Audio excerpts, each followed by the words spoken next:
Do something bad to us, we are going to do things to you that have never been done before.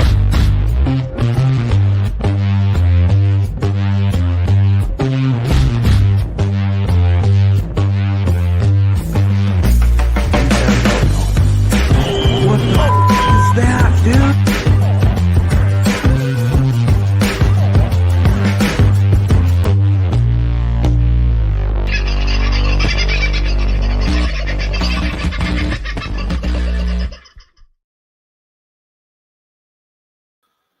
G'day, folks. How you going? Hope your day's doing all right. Oops, I've got something up here somewhere I shouldn't have. There we go. We know we're going to wear on Project Matilda, at least. That's a good start. How you guys doing? Had a hell of an afternoon.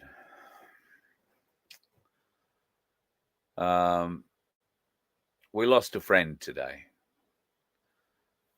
I hadn't known him very long, but we were very good friends. And I loved him very much. He was very loved. His name was Achilles. And there's him fighting with his brother Kobe. Achilles is a Malamute. He is Cass's Malamute. And unfortunately, this afternoon, after what has been a reasonable illness, he had to be put down. And we buried him this afternoon as well.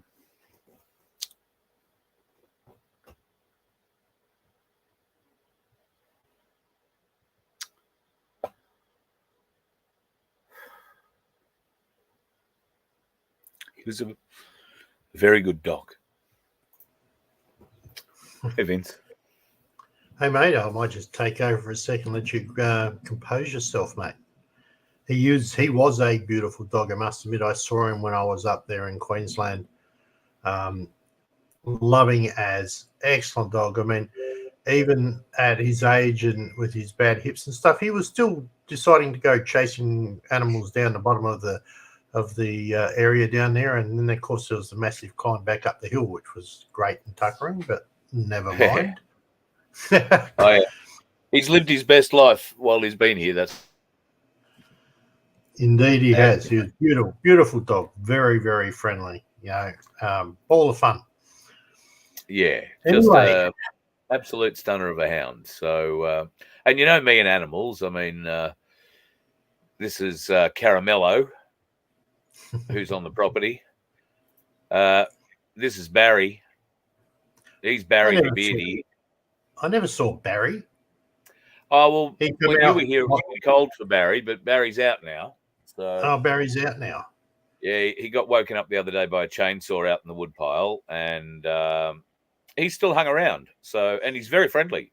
Came up, didn't mind a cuddle at all, and is still hanging around. In fact, I saw him again this morning. So yeah, he's quite good. We did put him back into the woodpile, just so you can see. If you're not careful, he may decide to come into the bus and sleep with you. I'm more worried about snakes doing that, to be honest. I don't mind the idea of a bearded dragon being in here. I don't even mind the idea of a python being in here, but they're, well, for those watching this week, you've probably seen a short on the carpet python that we came up with at some stage during the week. Since then, I've seen red belly black and what I suspect was an eastern brown. But they were just going about their business, doing their things. So moving from place A to place B, looking for either a female or a feed, one of the two. And there's a bit of food around on the property at the moment. So a lot of baby things floating around, including a whole heap of baby plovers, which I'm sure many people won't be too overjoyed to hear about, but getting quite a group of baby plovers around. So, yeah, very interesting. So, yeah, it's been, consequently, the day has sort of got away from me a little bit today. It's been, well, just had a lot of stuff we had to organise. So, it's just been a day where I haven't been able to get a lot done. So tonight's show may or may not be all it was cracked up to be. I can tell you that we will discover whether or not I am the first transvestite. Pardon me, the first transvestite on Australian commercial radio. I can't think that I haven't been able to find anybody else, and there is actual evidence of this of me. And in fact, I did know that this picture did exist at some stage in my life, but it only returned to me yesterday from Germany, of all places. Germany. That was something a radio station did to me, I want to say in the year 2000. I was working at Triple M in Adelaide, and the program manager there came up with this bright idea that they'd put me on the night show. I was doing all their voiceovers at the time, their promos and all that sort of stuff, and my best mate was making all that stuff in production. I was living in Adelaide. We were living a halcyon lifestyle, I can tell you. Great time. And Phil came up with this idea that we should have a nighttime radio announcer called Suzanne, the music director, who had a voice as deep as mine.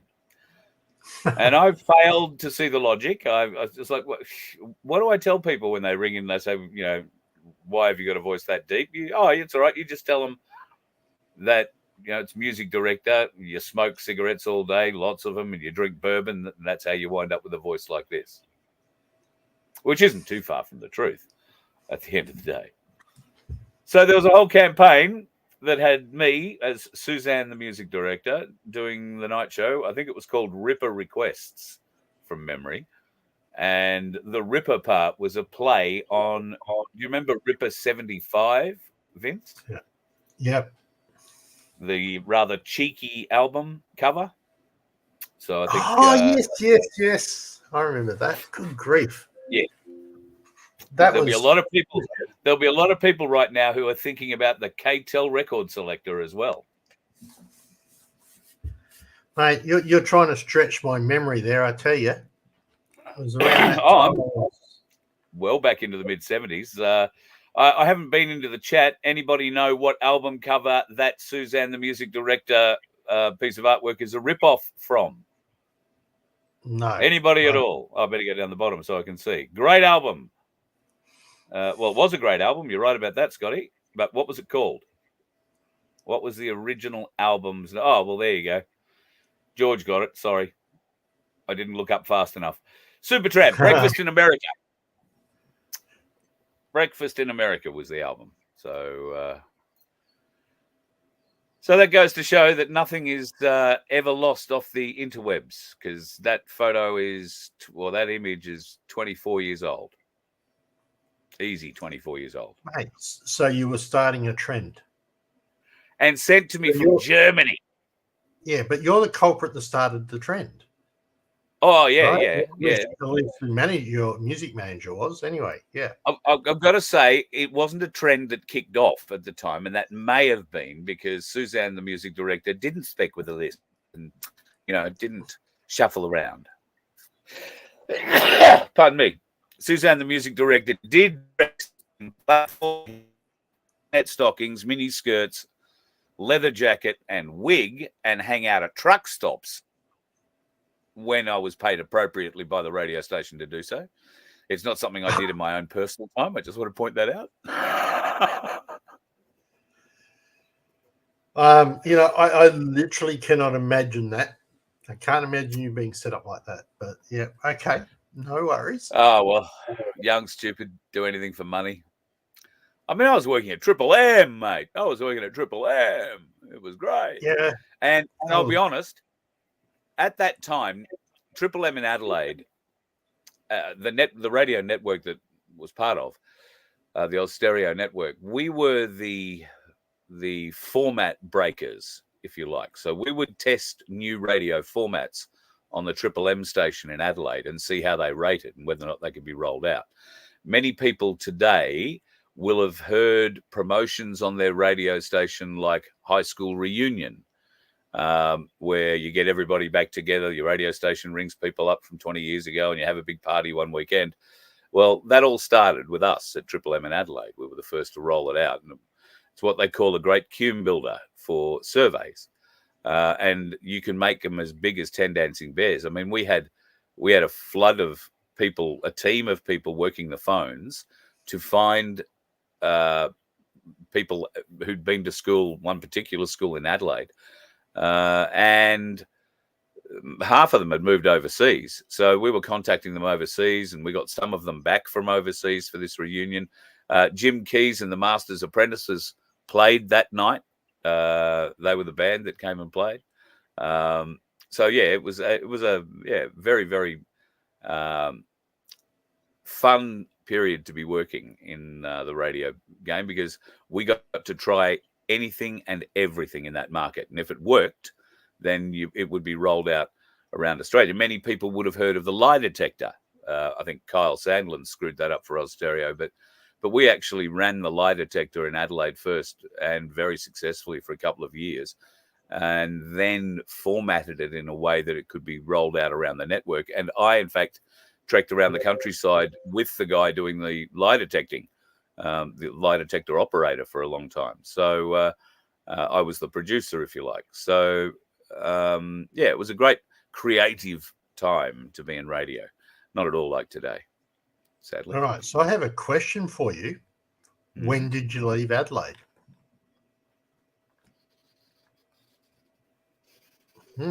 That put his thinking cap on. I went to Adelaide. I was working at Double TFM in the late 90s, and I want to say 1999. And the breakfast show there was a shit breakfast show. I wasn't on it. I was just backstage audio producer for it. And it wasn't what I'd call the most joyous experience of my life working there. But I went to Adelaide because my best mate had moved from the Gold Coast to Adelaide to take up production manager's job at Triple M. And I hadn't seen him in 6 months. It was only a sort of 5 or 6 hour drive or whatever it was over to Adelaide. So I went over and saw him, spent a weekend there, about 3 days, probably spent most of it drunk, if I'm honest, and had a ball. Really loved the town and really loved the feel for it. Really felt a draw to go back to Adelaide. So I started experimenting with the idea of setting up my voiceover business in Adelaide. And there was a guy, a very famous man in the radio, TV, advertising industry, who had a studio in Adelaide, and he was renting a portion of it out. His name was Street Remley, and I went and hired the other half of Street Remley Studios for a little while, which got me going in Adelaide, and then picked up another bit of voice work around the place. So I wound up staying there through 2000. I want to say it was 2003 or 4 before I actually left. But Adelaide became a base for me with voiceovers. So I would drive to Melbourne and do a couple of weeks over there, and then maybe drive to Sydney and do a week there, or fly to Sydney and then fly to Brisbane and do a week in each place, and then wind up back in Adelaide for a few days. So that all ended when I moved up to Bundaberg. I got a phone call from an old radio station manager of mine who must have read the tea leaves or something that morning, because where I was working, I was very unhappy with at the time. Oh, that's right. Well, yeah, I'd left Adelaide to go to Ballarat, the coldest hole on the earth. And I was very unhappy there. A mate rang and said, got a job in Bundaberg. Do you want to do breakfast in Bundy? And I said, yep, absolutely. So a week later, I was out of Ballarat and doing breakfast in Bundaberg. So, yeah, I was in Adelaide about 4 years, 3-4 years. Okay, no worries. I saw something from Silver Fox there about a text. Was that a text/email type thing? Something popped into my mailbox a little bit earlier to do with crypto. Just say yes or no if that's the case, and I'll know whether I can say yes or no. Speaking of texts, George, nothing's happened to Cass. Just her dog had to be put down today, Achilles. Yeah, so all good. Cass is still with us. Don't need to worry about that. But obviously, it's a sad time around here at the moment. So yeah, Scott. Actually, I think I'm. Man, you would have heard me. You would have heard me on air, depending on what. Well, it really didn't matter what radio station you were listening to in Sydney decades ago. You probably would have heard me on a lot of them. I used to do commercials for Mix. I used to do commercials for 2Day FM and Triple M, 2WS, and agency stuff. So stuff that would just turn up on your television or your radio that wasn't necessarily done inside a radio station, but was done for an ad agency and done through one of their studios, like Street Remley's was one of those sorts of studios. Mount Gambier was cold. No, Deb, I grew up, went to school in Hamilton, all right? I used to try and sell advertising in Mount Gambier. Do the Gazzards still own the car dealership over there? For a long period Mount of time. Gambier can get old. Yeah, they did for a long time. Peter Gazzard, he sold me a car once and promised to take me for driving his race car. That never materialised either. I went to school with Peter Gazzard. Oh, did you really? In fact, he lived right down the bottom of the street, Strangway Street. He was at the bottom and I was at the top. So, there you go. Yeah, I knew the Gazzards quite well. And he was one hell of a motorbike rider. Yeah. So, yeah. yeah. He was a pretty good all-rounder.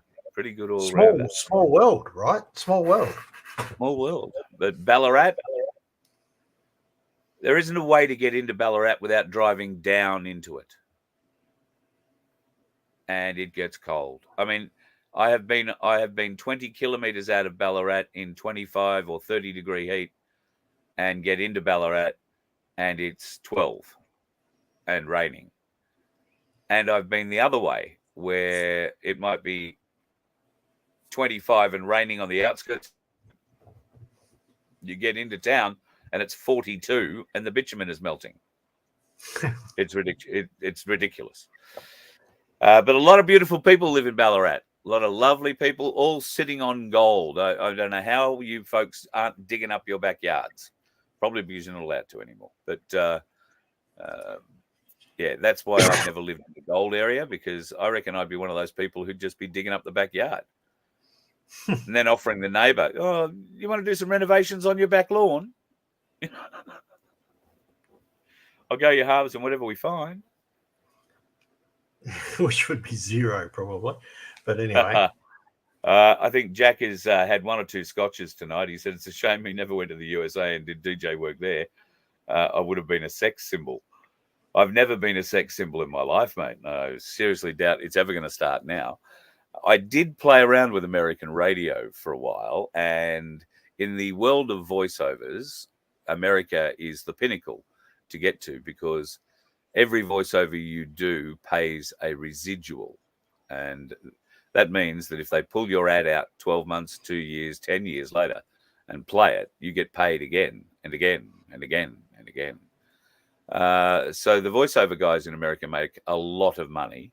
Our system here does not work like that, unfortunately. But I did manage to get a little bit of work in America because I didn't do a half bad American accent. So a friend of mine who was an American producer who lived in Florida, he and I hatched a plan where he would write up some promos for a rock and roll radio station in Chicago, it was, that he did a bit of work for on the side. And he would slip them to their program management people and see whether or not I might be considered as the new station voice for this station in Chicago. Anyway, we put all this thing together, and eventually I was accepted, which was great. Didn't pay a great deal of money, but there was a little bit of a feather in my cap in the industry, pulled over their eyes in Chicago. So we're doing this for about 4 years, I suppose, 3 or 4 years. You know, they'd send him the scripts, make them, and then send them back to them. And it was all going really well. And somehow the cat got out of the bag. and they found out that I was an Aussie. They thought that I was an Aussie living in America rather than living in Australia, but they found out that I was an Aussie and dumped me on the spot, because that's how parochial they are about giving work to Americans. Yeah, well, that's changed. Well, that has changed. Yeah, that has changed. So yeah, I wouldn't even know how to approach the American industry. There was a very great voiceover man, and everybody here would have heard him doing promos for movies and whatnot for years. His name was Don LaFontaine, and he has had a very deep voice, and yeah, just the quintessential American movie trailer voice. Before Don passed away, he and I became friends online, chatting, and he gave me a lot of advice about what I could do with my voice, and tried to give me some advice about breaking into America, to a point where he put me into a group of his friends who were the absolute pinnacle of voiceovers in America. And while all of them were very nice, none of them were encouraging me to come and join them. That's because that's competition, right? They're all very, go, yeah, you got a great voice, Carl. Yep, you should come over and do that. But it's competition for them. And why would you be inviting further competition into what is a very small market? So I was always going to lose those jobs, even though to my face they'd say, yeah, we'd love to have you over here, Carl, and come and do this. And yeah, oh yeah, we'd come and stay at our place. That'd be great. But the fact of the matter is, I would always be shot down because they would know I was an Australian doing an American accent, rather than hearing the accent, not being able to distinguish that it was, an accent put on by somebody else. And yeah, they felt like the Chicago radio station PD rang me and said, felt like that they'd had the wool pulled over their eyes. They did. That was 100% correct.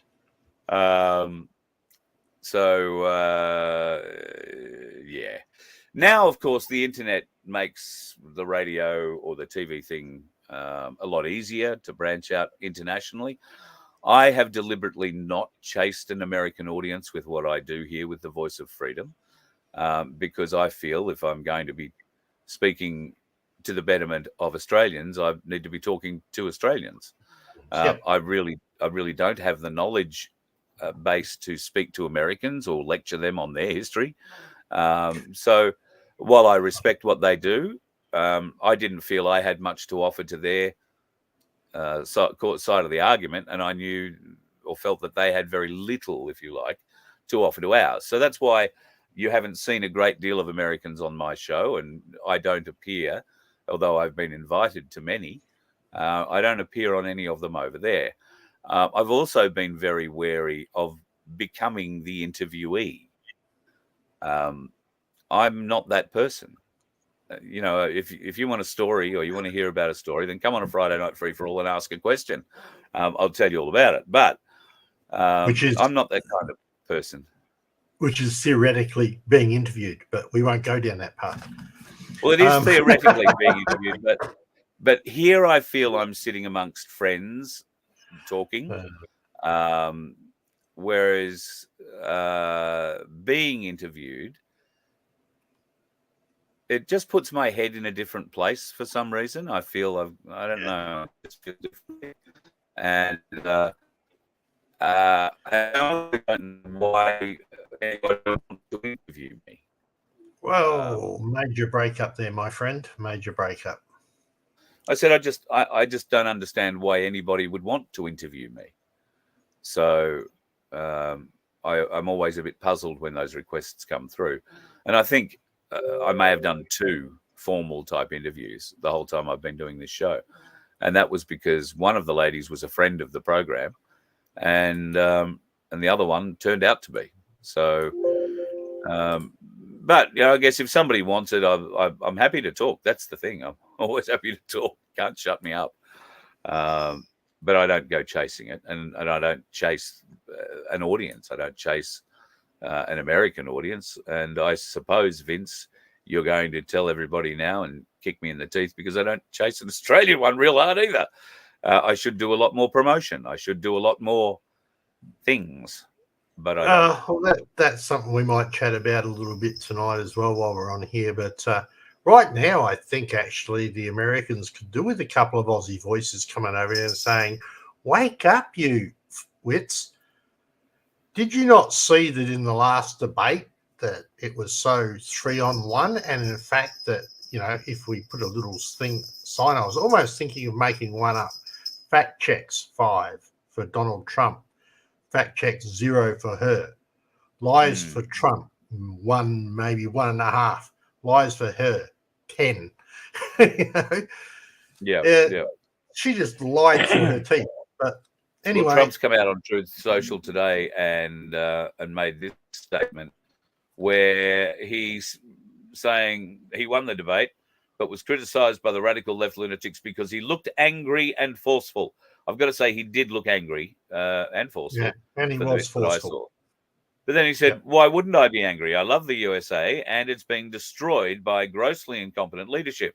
Inflation, a terrible economy, horrible military decisions, no respect from around the world, and more than 20 million people, many from prisons and mental institutions, are pouring into our country and creating havoc, crime and destruction like never seen before. Am I supposed to be smiling like Comrade Kamala Harris with her fake 1.5-hour smile and long practiced facial expressions, despite all of the problems that she and Crooked Joe have caused? No, there's nothing to smile about. But there will be in the not too distant future when America makes the biggest comeback in history.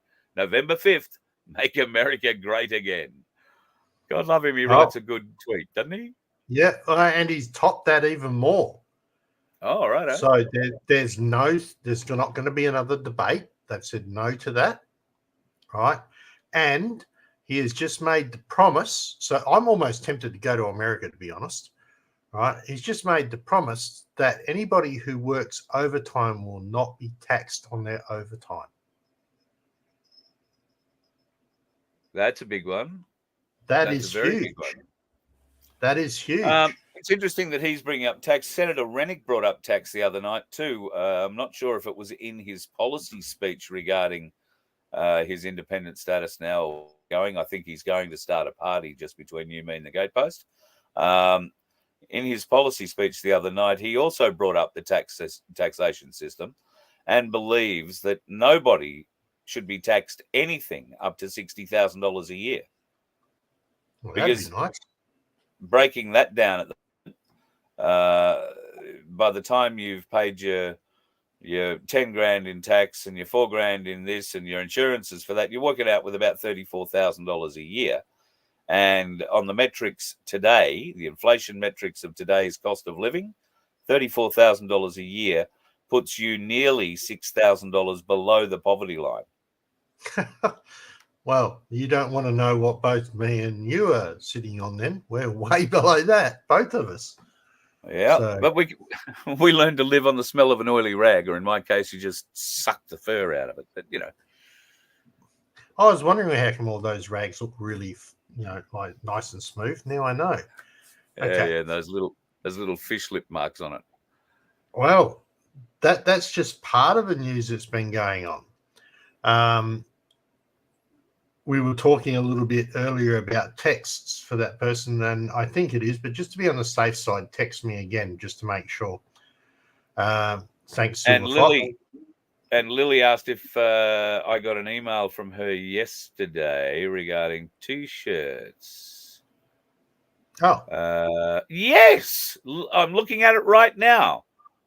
Thank you very much, Lily. I'll be talking to you after the show. And probably forwarding that email to me. Thank you.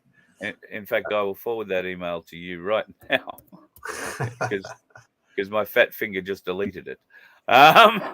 Right, so got it back, all sorted, no worries. Right, that's forwarded, and you'll hear from us, Lily, one of us, at least. All right. At least one of us. Things that are happening around Australia. I sent you a very interesting little thing that I wrote to the government earlier this morning, Carl. Remember that? I did. Now, we've opened and closed that document about the computer about 15 times since then. So Yeah, we did. that means Yeah. the Adobe thing is not going to be working as it once was. It doesn't matter. You should be able to open it just by double clicking it. It will open Adobe. Yes, So- I've just got to find it again to We'll just find the do email. the double clicking. But anyway, There we are. There we So, are. All right, let me share this now. and you can read it because I ain't. Yes, hang on, back to the right screen. Move that. Got all these things popping up. Share the screen. We want to do the Adobe thing. I think that's it. That looks good. That looks like it. Would you like to explain what this is, Vincenzo? Okay, so when the misinformation, disinformation bill came out, they asked for submissions from the public. And of course, they've just started to debate that now currently in government. No, there's no debate. They've just mentioned that it's coming. Yeah, well, There's they've no also, debate. well, they say they're debating it and they've moved it to October 8th for the next part of it. So anyway, I thought to myself, I'm pretty sure I wrote something in that. And so I went, checked online, and this is what I wrote. So I sent it to Carl, and he said, you should put that up so you can discuss it tonight. So it's up. Carl will do the honor of reading it because, you know, for somebody who wrote it out in a hurry, I didn't think it came out too bad. You've done very well. All right. Objection to censorship of information by classing it as misinformation. Summary. The introduction of any piece of legislation that in any way tries to restrict the freedom of ideas, thoughts in any format, institutes a totalitarian form of control over every area of life to human beings. We currently have laws that deal with certain areas of thought and actions that are deemed as illegal and against moral judgment of the people. But to have a department that is specifically designed to silence what it may perceive as misinformation, and that department is not controlled by a majority public view, is only trouble. That will be because it will be controlled by a few people pushing their own agenda, as proven in the last 3 years. It's not possible to list all the reasons that this bill should not be enacted, and the pure fact that it even exists raises serious concerns over the leadership of the people who proposed it. Now, do they have the right to propose it? The answer has to be yes. Do the majority of people have the right to say no and choose not to consent? The answer to this is also yes. Are the people who proposed this bill doing the right thing for their constituents? What they work for is definitely in contention. Ironically, this very bill is designed to stop people from raising that concern, as it could be classed as disinformation. History has so many examples of thoughts and ideas that were considered radical and crazy, and that over time have proved to be generally accepted truth. Things like the earth is round, gravity, medical advancement, and so on. Without the ability to propose an idea, you are restricting the ability of free thought. I ask this question: who gives you the power to tell Australian people what is right or wrong about information that may be dispersed? The answer is the very people that you're trying to censor by threats or fines and punishment. If you can't see the disastrous circular reference here, then you are not servicing the very Australian that put you in that position. Some references that go directly against the bill, and you've quoted some things there. What is the right freedom of opinion and expression? What is the right to freedom of opinion and expression? The right to freedom of opinion is the right to hold opinions without interference and cannot be subject to any exception or restriction. The right to freedom of expression extends to any medium, including written and oral communications, the media, public protest, broadcasting, artistic works, and commercial advertising. The right is not absolute. It carries with it special responsibilities and may be restricted on several grounds. For example, restrictions could relate to filtering access to certain internet sites, the urging of violence, or the classification of artistic material. Multiple court cases relating to this matter are listed.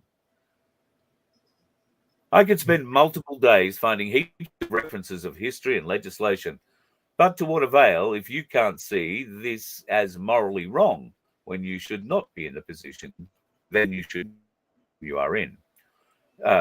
This would be the second summary, I gather. Generally, it should be understood that this legislation is a bad idea at its best and is totalitarian concept at its worst. And I personally, as a free person, do not consent to this piece of legislation, even if it's enacted. Pretty well written. Not bad, I thought. I shocked myself when I reread it and I went, holy crap, did I write that? Yeah. So it was like, yeah, but it says the truth. And of course, this is what they're bringing in now. Now, there was 2,270 something submissions on that page, of which this is just but one.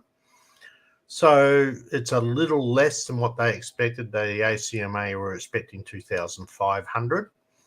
So it's we got 26 million people, folks. 0.1%, less than 0.1% of the population is writing to complain about this. Yep. Right. That's just ridiculous. People don't. We've got two things that are happening right now that are very interesting. One, we've got this being discussed, right, and we can discuss for ages about various parts and pieces that'll be in there that's coming.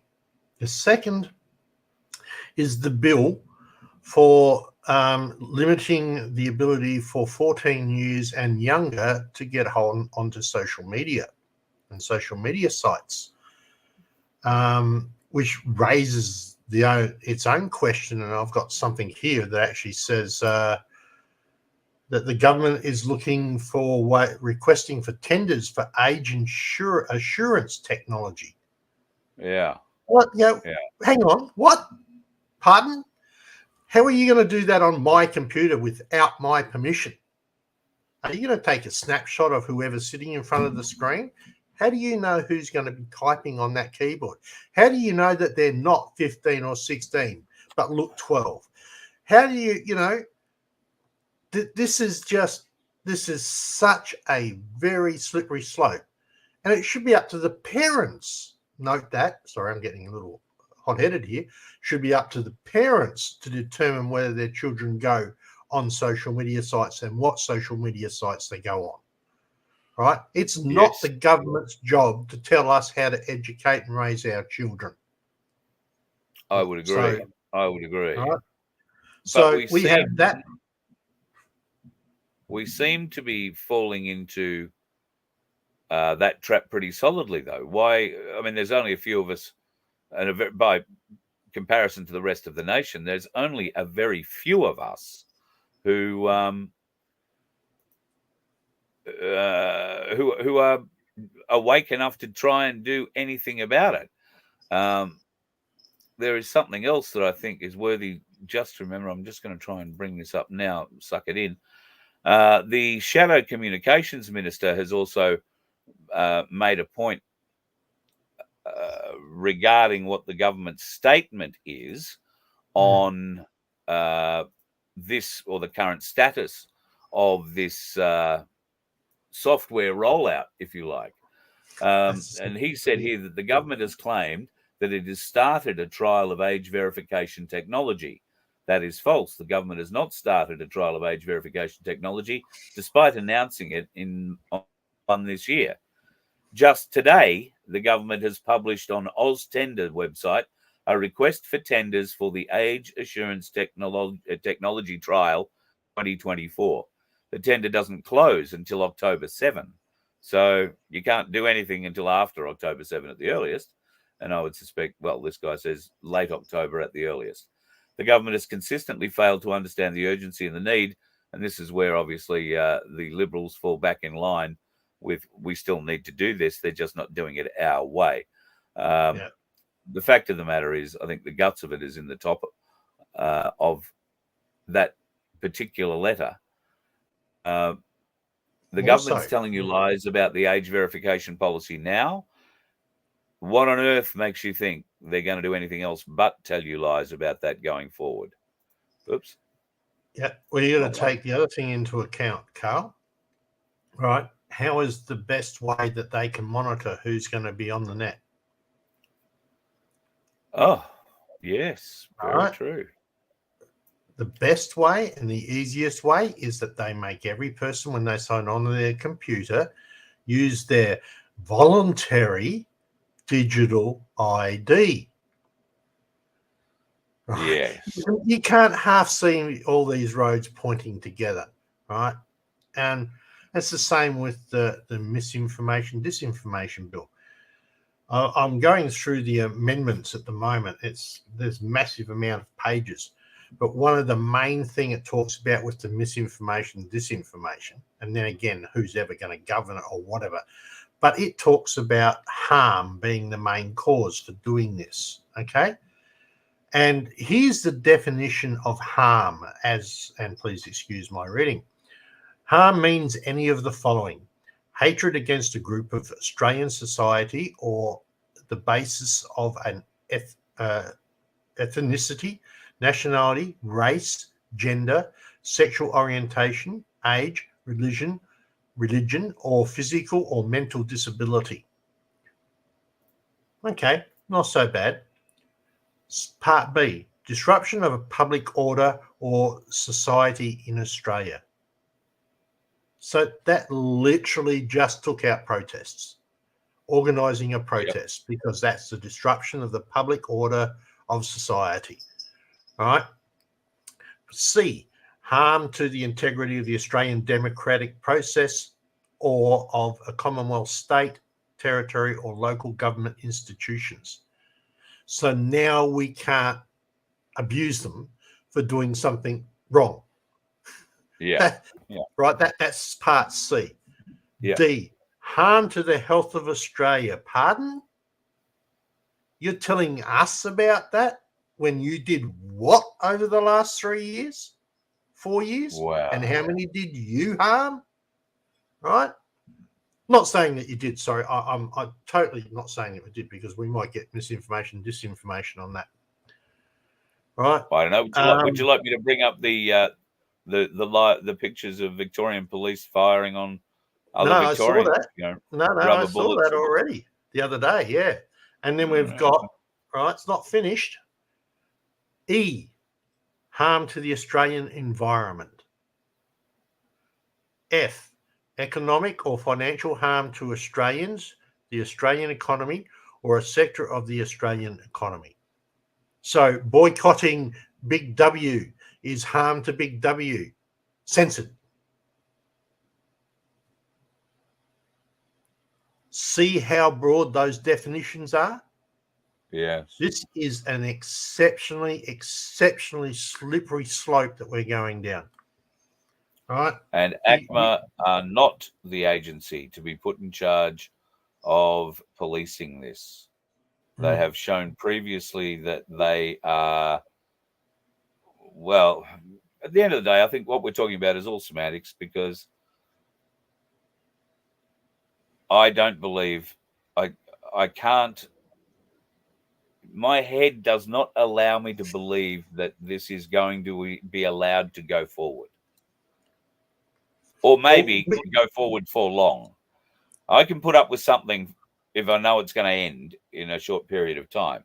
Like the whole spicy cough thing, getting a stick shoved up your nose or getting a jab in your arm. I knew that was going to end. I knew I could see that out.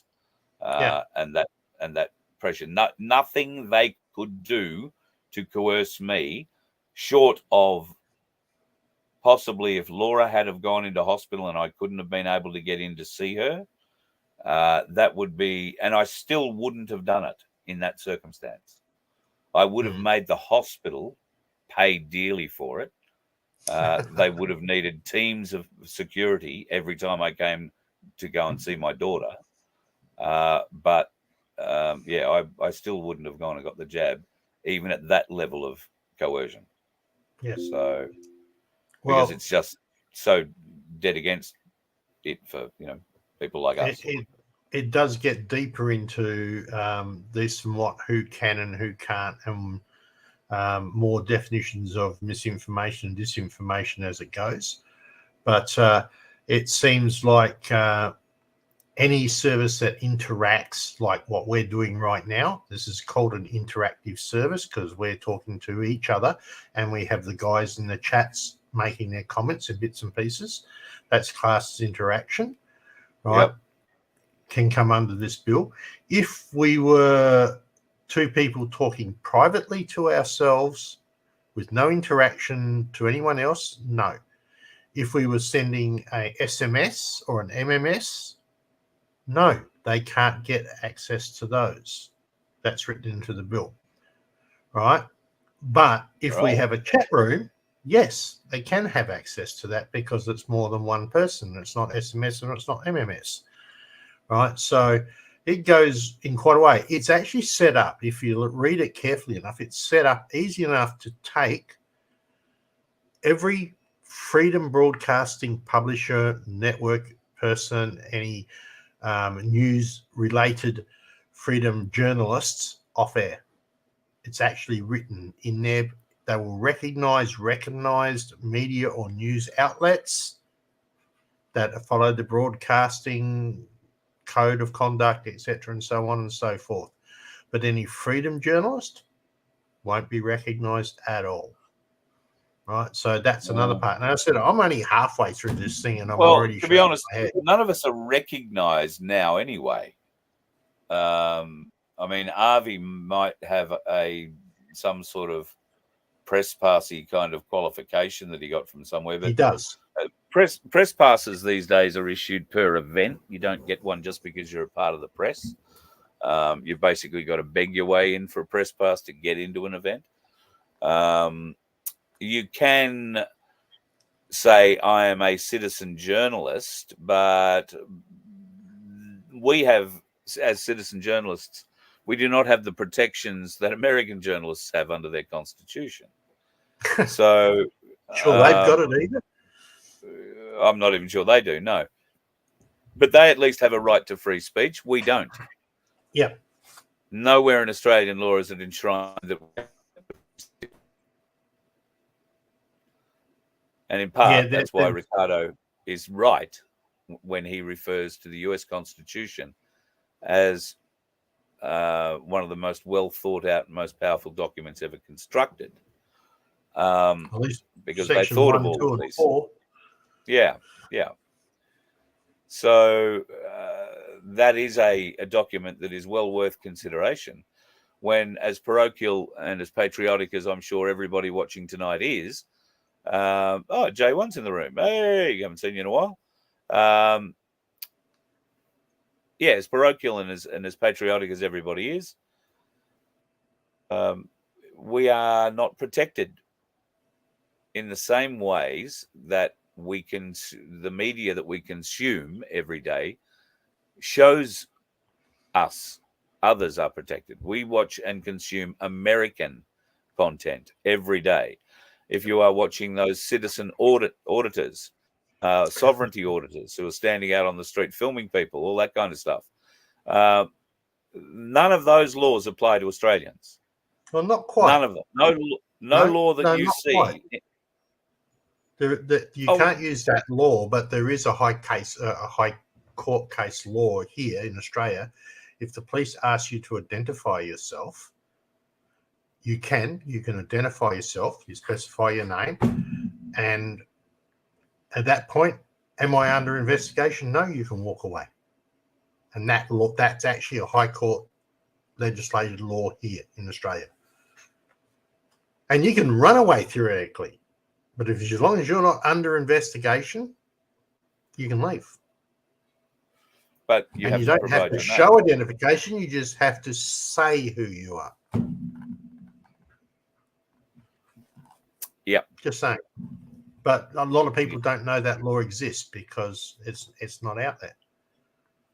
There's all these little tidbits that you can pull up. If a police officer walks up to you and wants you to,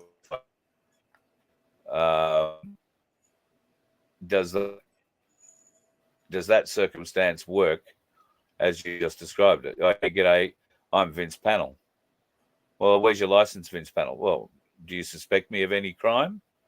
No, I just want to know who you are. Well, I've told you I'm Vince Pannell. Am I Yep, arrested? and that's No. all All you right. have Well, to I'm going then. produce. Yeah, because unless you're physically driving a car, then you don't have to produce your license. Yeah. Okay, so, but that's just, and that's not legal advice. Please take that the right way. But you don't have to. You can just say, yeah, this is my name. Right, you've identified yourself. Now, am I suspected or am I needed as a witness? Am I under investigation? No, thanks. See you. Bye. Yep. Enjoy your day. Yep. Right. So it's the same as, at least over here in South Australia, you get arrested. They don't like to tell you that you have the right to have somebody come to the station and sit with you while you're being processed. But that's also in the law as well. So Speaking of South Australia, I'm wondering where the picture's gone. This has popped up tonight on what? my favourite fella. Yeah. Now, that might be just a bit hard for people to Grant Stevens, read. everybody. Welcome to the Commissioner of South Australia, the one who enforced the mandates illegally, so I believe anyway, here in South Australia. Where So the box down the bottom of that says Commissioner Grant Stevens is an undercover ASIS agent whom is covertly running his satanic cult known pedophile selling and killing ring of children through the Department of Children's Services to rape, sacrifice, kill, and program with satanic ritual abuse. The Commissioner is also running the Hells Angels bikies, selling ice and killing anyone who gets in the way, such as Steve Williams. The reckoning has arrived. Who is Steve Williams? Are you familiar? Is that a local murder case that's gone bad? Not that I'm familiar with, but I'm hoping that person has the evidence to back that up. Yes, there's a lot of allegations being thrown around there, and I don't see a signature or a way to contact the author to ask them to back any of that up. I'll tell you one thing, mentioning the Hells Angels is a They two-edged haven't been around in coin. Adelaide for a while, I don't think. Well, I could be wrong. with the greatest of respect to the Hells Angels, it's my understanding that they're lesser in number today than at any other time in Australia's history. And the reason for that is that the core Hells Angel group has been taken over by a certain ethnicity, and a lot of what you might call the OG Hells Angels are not on board with the way that the club's going. Yep. He's having some international issues with the beam bouncing around the internet and going to the other side. For all this to try and catch up. It's been a long time since I've been involved, even in the periphery of bike clubs and all that sort of stuff. But the Hells Angels were always thin on the ground, but held great presence everywhere. Yeah, if you know what I mean. Yeah. That's, and you don't mention their affiliations. So, if the commissioner is also running the Hells Angels bike club, well, then not only are the Hells Angels now looking for the author of this document or anybody who's propagating it and trying to say that it's real, but every other club with affiliations to the Hells Angels will also be looking for this person. Think Mongols. Well, I don't know that the Bandidos or the Comancheros are too friendly with their angels these days. The Coffin I hear Checkers. there's some good caves down at Port MacDonald. If you want to go hiding, mate, there's a lot of caves down that way. Yeah, I'd be burying myself somewhere very, very, very deep, because if you don't bury yourself, trust me, others are going to bury you. That is a My guy Steve was going even to if expose the even if it pedophile. even if it is mis and disinformation, it is not dangerous to anybody except the author. Yeah, well, So- while those the woman's got a comment there. Oh, I'll have to flick back to the comments page. Okay, so Steve was a biker that went missing, right? Right, And he okay. was going to expose the pedophile ring in South Australia. So maybe there's a bit of a story there that we should follow up somewhere along the line. So very interesting. All right. A little bit more of investigations there. Yep. And And good on you, Stu. The Nike bikies took over. I knew there was a saying for them, and I couldn't fucking remember it. Yeah, that's it. The Nike bikies have taken over. You're 100% right. None of these old schools anymore, mate. The OGs are gone, aren't they, brother? Yeah. That's all right. They sit quietly beside rivers and make plans. Well, or at least some of the ones I know. I've just got to clarify one thing about Commissioner Grant Stevens.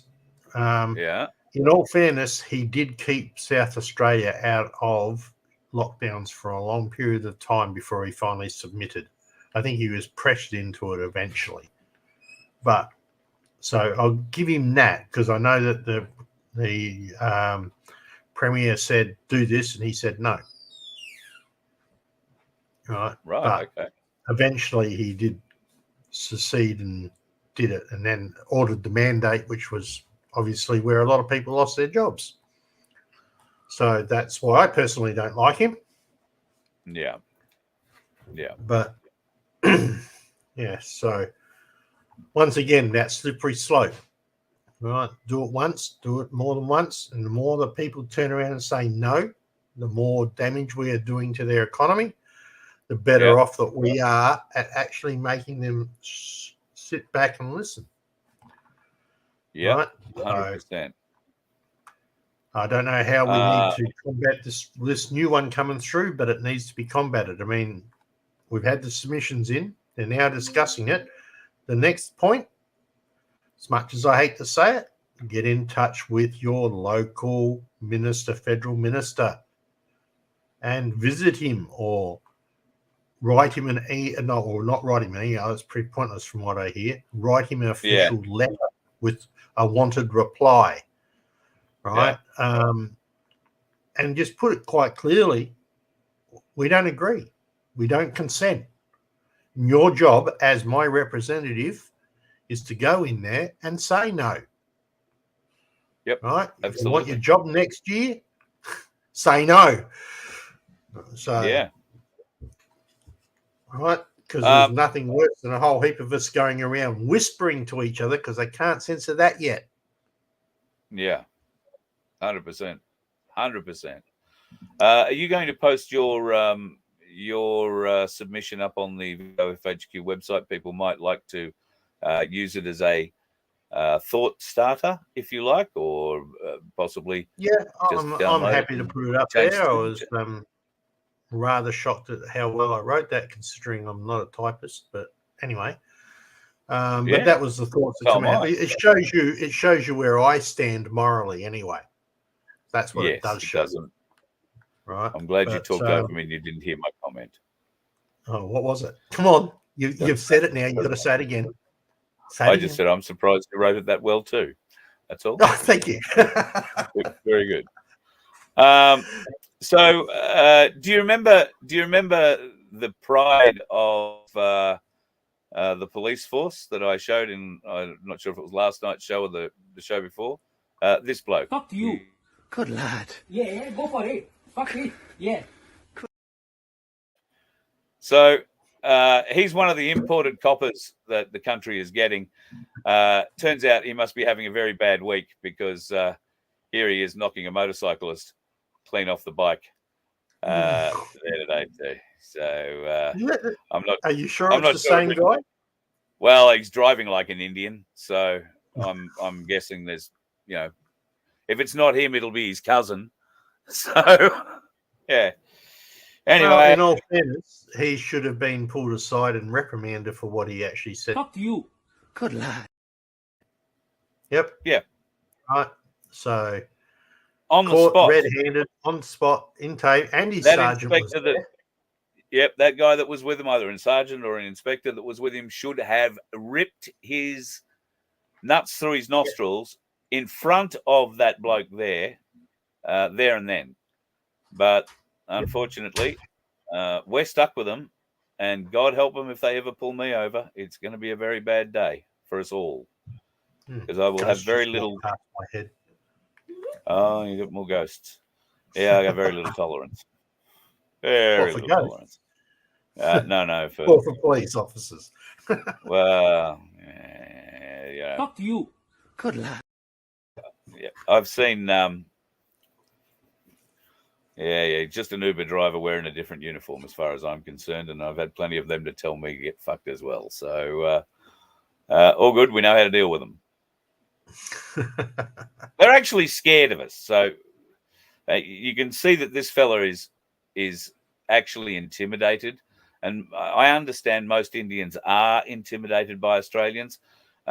We've been known to beat them at cricket, and we have a much broader, funnier, and sharper sense of humour, and we've been known to beat them at cricket Twice. So I understand. Talk to you. Good lad. How they play that game. So I'd like to know who the person was on the other end, because it was a good lad. It had an accent to it. Did you pick it? no. Oh yeah, he's Scottish or something, or English. Yeah, it sounds like it. Yeah.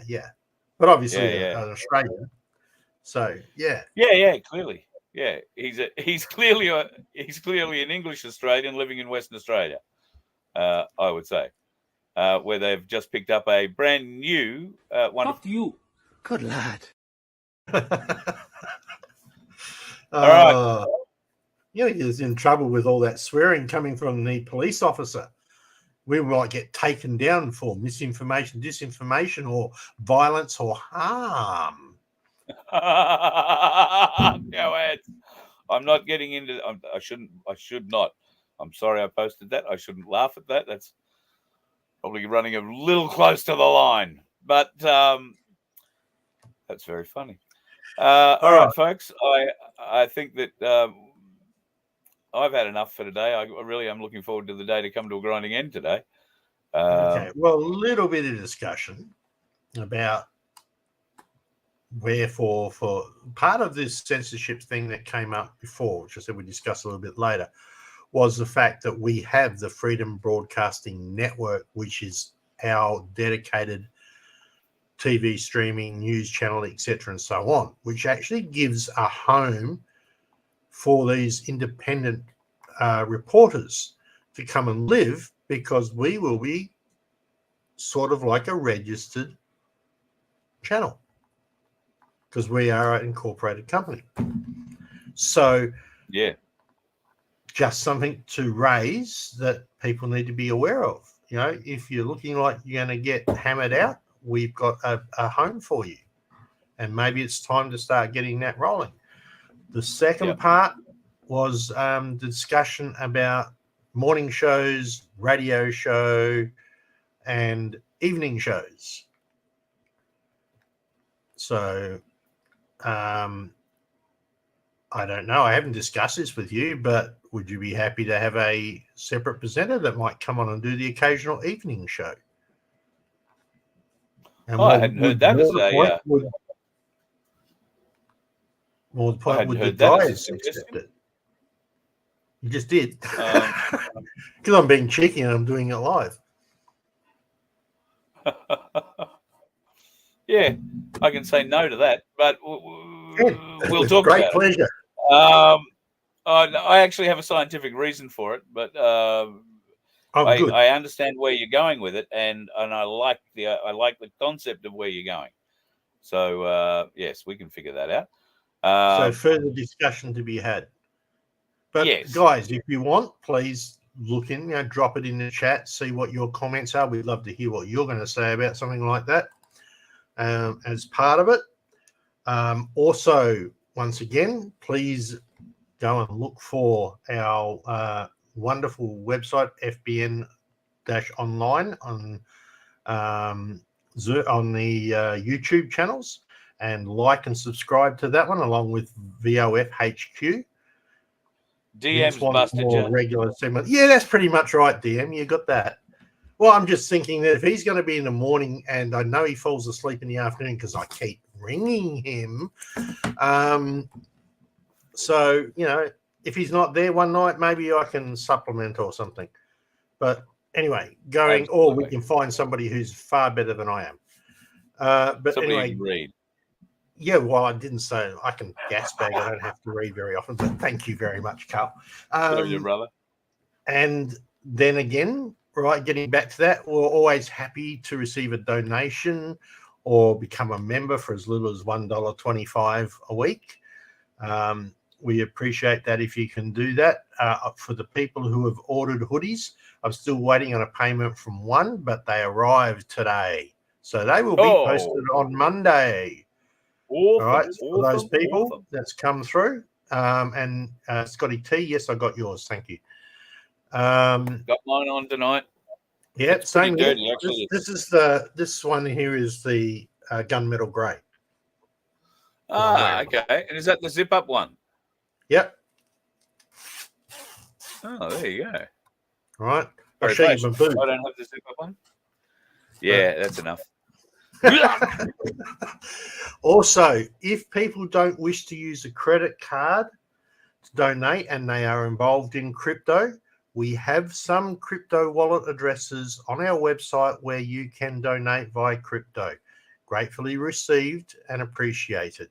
So you'll find that in the same place as the donation. Look down the bottom of the page and you'll find crypto addresses there. Absolutely. I think I've covered about all of it now. Right. All right. All complaints and insults, please send to Carl at vofhq.com. Yes.